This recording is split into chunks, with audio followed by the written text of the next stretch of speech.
Hey guys, how's it going? Hope you're doing well. My name is Crown, and today I'm going to read you some very interesting stories that I hope that you're gonna love. And now, without further ado, let's go!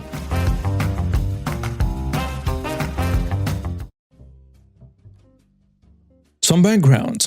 I'm an American, born and raised, but my boyfriend, who I will always refer to as a Sarge in my posts, is from Russia. We also have a dog who used to be Sarge's dog while he served in the Russian military but is now my service dog as we live together. His name is Comrade.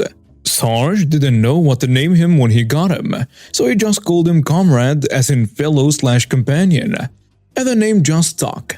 And he's a beautiful brown auburn black Australian Mountain dog. This happened like 2 or so years after Sarge moved to the US and got his citizenship. At this time I had a few jobs. I tutored kids in musical instruments, strings and percussion, was a writer and mostly for the hell of it, was a manager at a local McDonald's. Why? Easy money. I just had to supervise and make sure everyone was keeping clean basically. I dealt with a spoiled parent every now and then, complaining about there isn't enough cheese or my kid wants this toy in their meal, and stuff like that. But it wasn't very hard. Whenever I went anywhere outside the house, Comrade was with me. I have him for PTSD, paranoia, and anxiety. I also have FAS, foreign accent syndrome, which is related to the accident that caused the PTSD and paranoia, but that's not why I have Comrade, although it is important to keep in mind for later. Although he was originally a military dog, Sarge trained him to be a service dog for me, and we got him certified, and he has a vest that says in giant letters, "Do not touch and everything."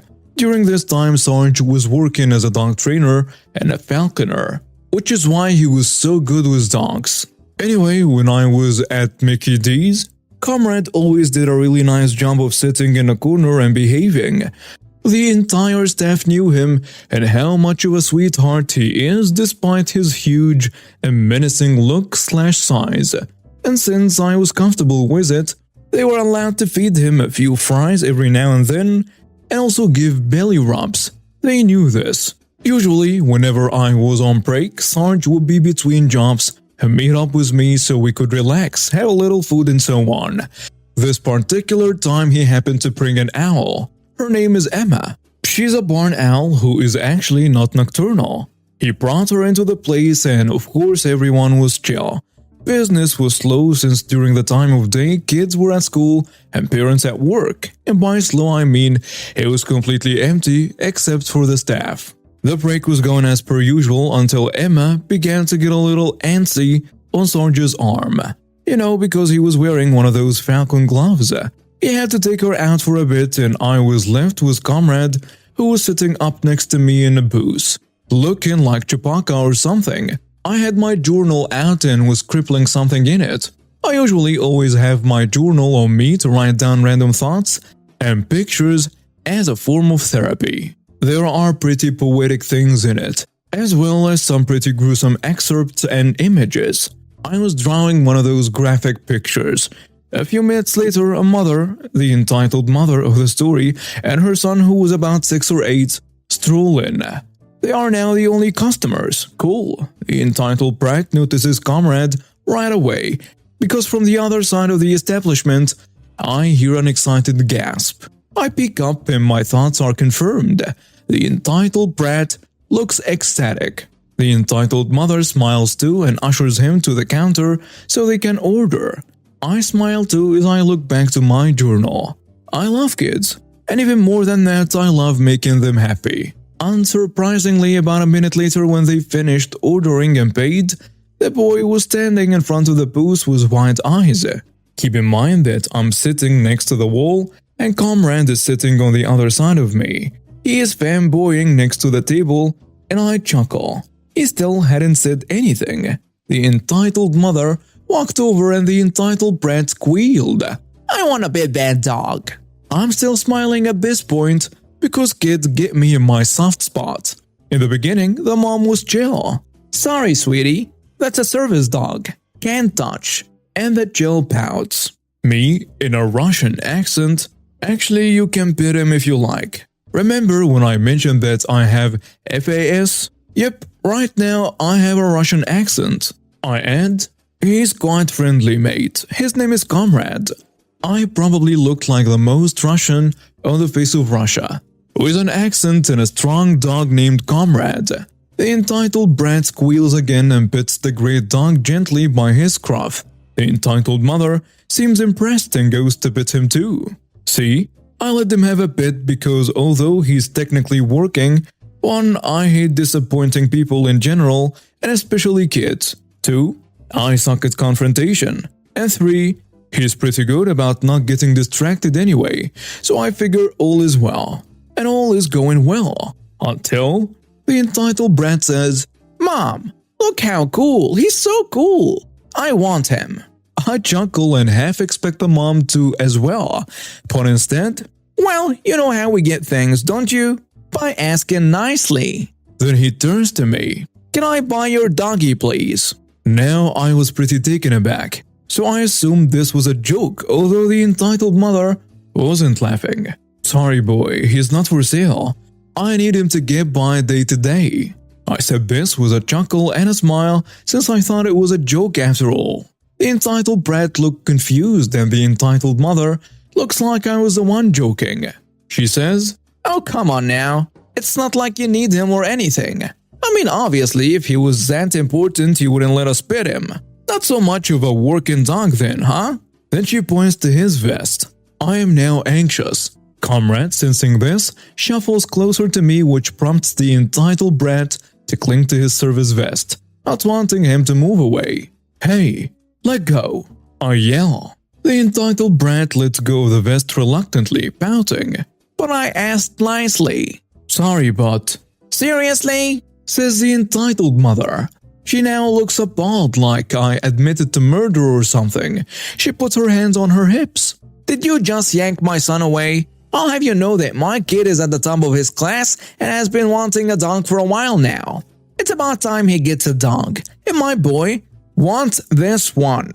Again, I'm sorry to disappoint you, but he's my companion. My boyfriend happens to train dogs if you like, but I can give. The entitled mother clicks tongue, looks down at the entitled brat, and says, "And this is why we don't like the Russians, baby, because they are selfish and arrogant." Then she looks to me and says, "You're really going to deny my baby that much? You should be ashamed of yourself. Wait a minute, aren't your people supposed to share anyways?"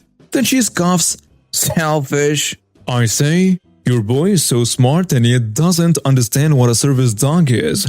I can see he takes after his mother." And boy, the entitled mother looked like she could have slapped me. Now I'm angry instead of shy, and all these snappy comebacks come flooding in. Her face turns red and says, "Excuse you? What gives you the right, you R-word immigrant?" Now I could slap her. "Ah, all you Russians are the same, poor, petty, greedy, and horrible mean people." By now my accent had diminished, but I feel like I should keep talking Russian. Why? Because a thing I learned after a few years of having FAS is that people are less likely to screw with you if you're Russian, or even sound Russian. Everyone's just scared straight of Russians.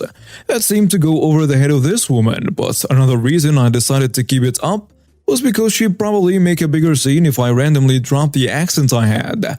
I say, "And you expect me to hand over my comrade when you call me a terrorist?" I knew then that I was screwed. I had started off forcing a Russian accent as planned, but it accidentally turned into a French one. The entitled mother points finger over my dog at my face. "Aha! You lying little witch! You want to deny my son a dog that you selfishly do not need while lying to my face about it." Me in a kinda bad Russian accent, "You crazy Meshuggah." At this time, Sarge had walked back in with Emma on arm, confused and oblivious as to what was going on. All he heard was me call the psycho Meshuggah and saw how red her face was. All the while, Comrade was extremely on edge. He briskly walks over. Now I need to pause for a minute. When I titled this post Scary Russian, that was kinda the equivalent of written clickbait. In actuality, Sarge is a teddy bear, like an actual lump of sugar, He's very patient and charming to talk to, but lots of people are intimidated by his big build and thickish Russian accent. But be warned, he becomes very cold when he gets angry, even though that's not often because again, lots of patience.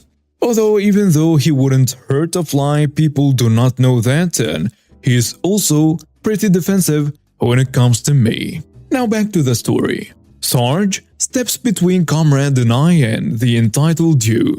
Maybe I help you, madam. The entitled mother eye rolls and says, "Ah, another fake Russian, I suppose. It was a hug this time." The entitled brat looks at the owl and is captivated as a mother is repulsed, probably thinking, what a savage.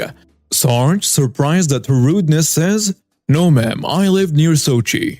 Can I ask you why are you harassing my girlfriend?"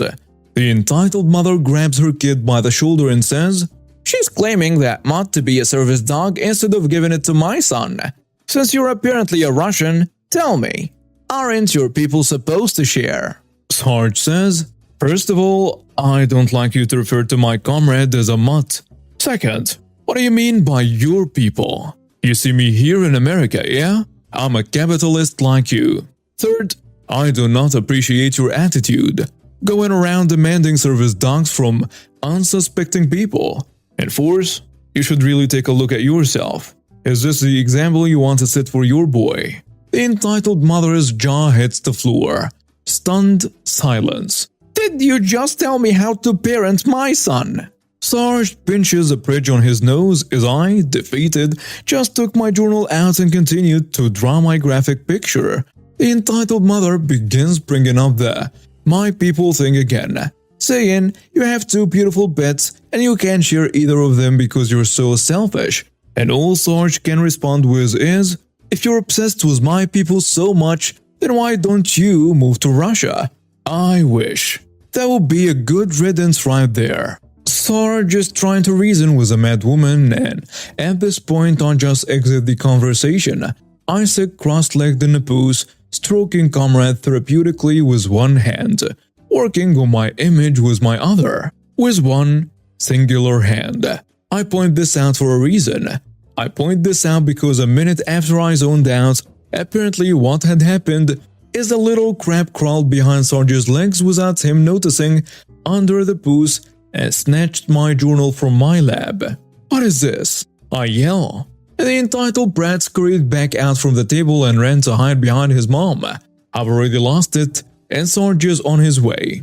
Before Sarge can grab the notebook back from the kid, he takes one look down and starts wailing. It is time to reveal what I was drawing. It was a picture of a Grim Reaper / zombie type situation eating the organs of a dead woman, most of the limbs severed. The entitled mother rips the book from her kid's hand and gets the same look of absolute horror, shoving the page in the direction of Sarge and I. "What the hell kind of freak are you? This is nothing that should be advertised to the public," I say. "That's because it's private property, you witch." Now we are officially in a screaming match which causes Comrade to squirm in place and whimper. "That dog isn't even happy with you," she says. The entitled brat cries, screams, and makes grabby hand motions to Emma, the owl perched on Sarge's arm. "I want that bird."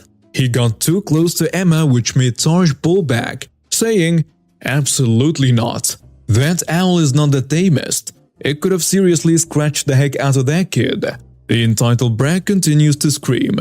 No crap, the entitled mother now chucks my journal, hardcover by the way, at the window right next to my head. This, my friend, is when all hell breaks loose.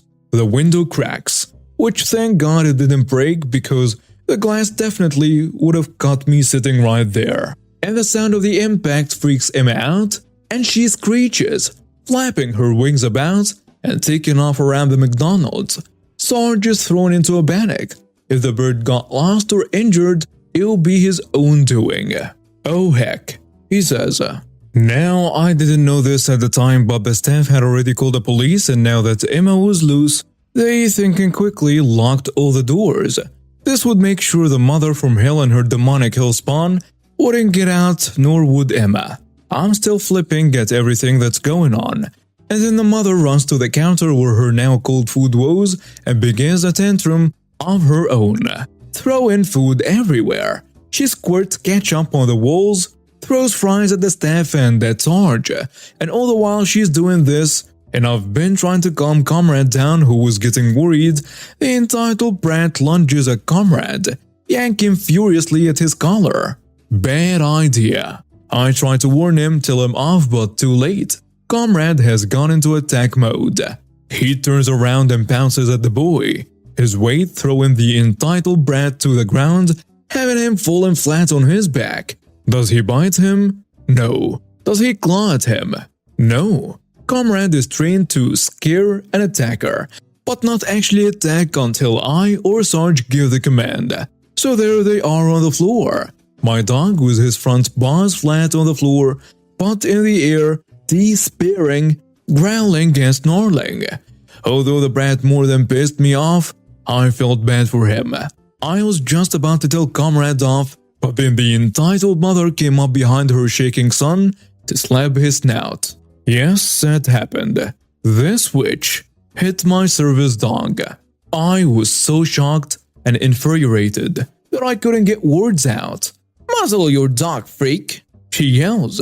Then I feel something very, very cold being poured all over me. It's a melted fudge sundae. At this point I was in such shock, I didn't even have any thoughts. I only gasped. I barely reacted while Comrade was still in defense mode. When Sarge looked over, he finally lost patience.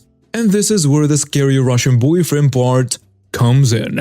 With a scowl, he marches up to the entitled brat, picks him up effortlessly by his underarms. He was not being rough or malicious, and he sticks him in a high chair made for toddlers, meaning it's much too small and the entitled brat is now stuck sitting in one place. The entitled mother is freaking out more than she ever did and begins to hit Sarge, beating his head. Pretty pathetically, might I add. This is no sweat to Sarge. He moves slowly, letting her, hits him a couple of more times, and then grabs each of her wrists. He pulls a move, and basically now she has her arms pinned behind her back and she's still screaming. "Let go of me! Let me go! Let me go! Let me go! Let me go! Let me go, you jerk!" Sarge, with an extremely heavy Russian accent, "No, I have lost all respect for you to unhand you when you're the one acting like an animal." Then he shoves her into a seat. While she's sitting and Sarge is standing over, she gets quiet. The only sound to be heard are Comrade growling and the entitled kid whimpering. He has a stare down and she looks away, scared. I know she was scared specifically not just from the way she was sweating, but how she tried to pull for the door past Sarge. She actually made it, but it was locked. One of the staff came out from the kitchen, trying to restrain her, but he just got punched in the face. She pounded on the door, never mind her son still trapped in a high chair, because apparently she saw police outside.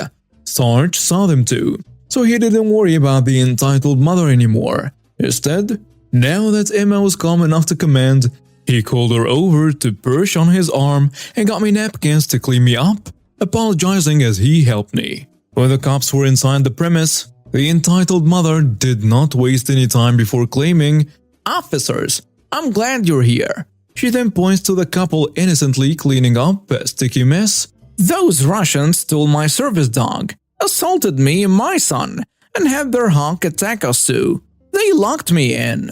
The officers were alarmed yet slightly confused. The accusations were alarming, but the call they received was totally different from the story that the entitled mother was telling them. The McDonald's employee who got punched in the face and has a bloody nose now says, "Allow me to present Exhibit A." He holds up his phone to the crowd so they can see the screen. It's a video. I couldn't help but laugh. The entitled mother went pale and tried to pull past the officers, again forgetting her son. But she didn't even make it to the doors.